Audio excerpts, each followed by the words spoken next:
మొదట తరమబడుచున్న నీవు ఆగిపోకుండా సాగిపోగలిగితే నీవే తిరిగి మహాశక్తిగా లోకములో ఉన్న మనుషుల ఎదుట, రాజ్యాల ఎదుట నిలబడే శక్తి దేవుడు మనకిస్తాడు.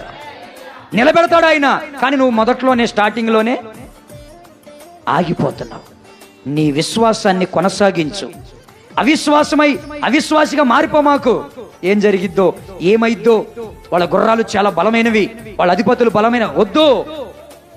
నువ్వు అవిశ్వాసిగా మాట్లాడొద్దు. తరమబడుచున్నావంటే అలా ఆజ్ఞాపించింది దేవుడే అని ముందు చదివాం. తరుముతాడు, ఎందుకంటే వాడి హృదయం కఠినమైంది.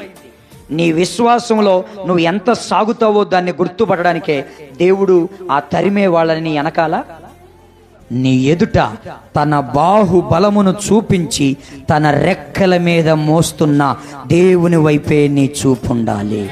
హల్లెలూయా.